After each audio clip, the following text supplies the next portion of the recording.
بنی اسرائیل کا ایک جوان ہے، بڑا معروف نام، اور اس کا میں نے ذکر جگہ جگہ پہ کیا.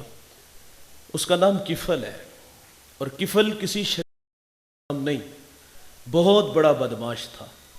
اور اس کی بدماشی کیا ہے؟ وہ غریبوں کی بیٹیوں کو لوٹتا تھا. ایک دفعہ 60 دینار میں کسی مجبور کو خریدا. خلوت میں اس کے پاس گیا، دیکھا تو وہ رو رہی تھی.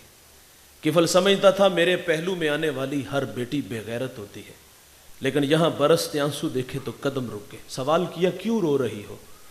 اس نے کہا کفل شوق سے نہیں آئی، بھوک لے آئی ہے، غربت لے آئی ہے.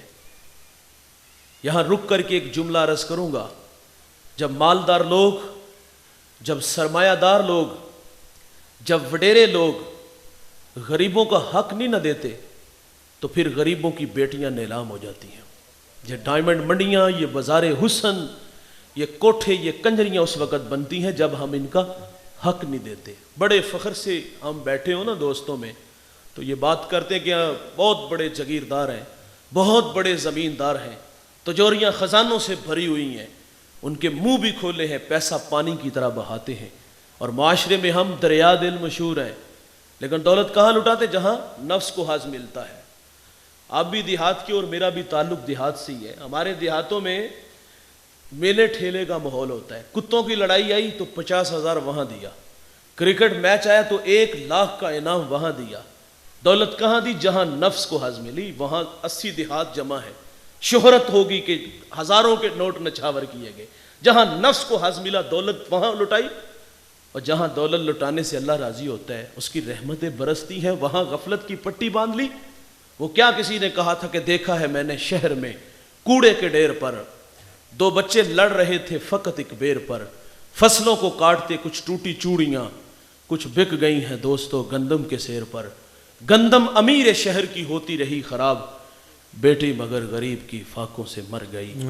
محسن کہتا ہے محسن یہ غریب لوگ بھی تنکوں کا ڈھیر ہوا کرتے ہیں، کبھی پانی میں بہ گئے، کبھی ملبے میں دب گئے. اور ہمیں معاشرے میں پھیلے ہوئے دکھ کیوں نہ نظر آئے بھائی؟ اور آپ نے ہجڑوں پہ لٹا دیا، آپ نے کتوں پہ لٹا دیا، اور آپ کی دیوار کے متصل بیوہ کے بلکتے سسکتے تڑپتے بچے جو نانے شبینہ کو ترستے رہے وہ نظر کیوں نہ آئے؟ تمہیں وہ مزدور کیوں نہ نظر آئے جن کے پاس ایک وقت کا ہوتا تھا، ایک وقت کا ہوتا نہیں تھا؟ کبھی دہاڑی لگی کبھی نہ لگی، ہمیں وہ کیوں نہ نظر آئے؟ ہم نے دیکھا ہے وہ غربت کی زندگی گزارتے گزارتے سسک سسک کے مر گیا نا، تو ساری زندگی پوچھا نا، آج مرنے کے بعد لوگ کفن لے آتے ہیں، یہ کفن میری طرف سے. او بھائی جب وہ پیوند لگے کپڑے پہن کے تمہارے سامنے سے گزرتا تھا اس وقت تم کہاں تھے؟ آج چٹا لباس لے کے آگے، پھر محلے سے اور لوگ بھی نظر آتے ہیں، جی کل 10واں 40ویں کی روٹی ہماری طرف سے. ناراض نہیں ہونا دوستو، اللہ یہ روٹیاں ہمارے منہوں پہ مارے گا. جب نوالے کو ترس رہا تھا اس وقت یہ سخی کہاں تھے؟ آج مرنے کے بعد جو ہے وہ لباس لے آئے، آج مرنے کے بعد کھانا لے آئے.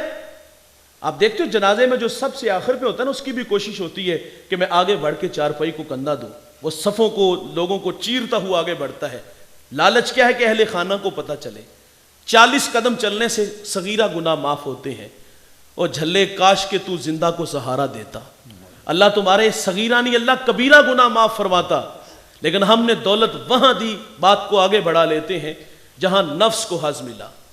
تو کفل کے پہلو میں روتی بیٹی وہ جسم فروش نہیں تھی، وہ بازاری نہیں تھی، بھوک لے آئی.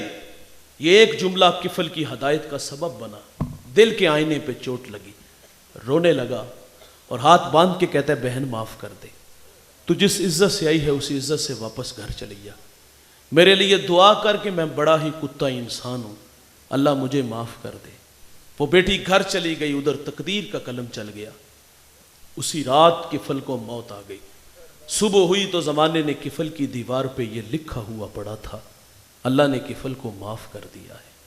وہ معافی مانگنے والوں کو معاف کرتا ہے. بنی اسرائیل کے اس جوان کا تذکرہ ہے جس کی زندگی گناہوں میں گزری، لیکن وہ مرنے سے پہلے آ گیا، کہتا ہے اللہ نہیں کروں گا، وعدہ ہے جو معذرت چاہتے ہیں اسے میں معاف کر دیتا ہوں.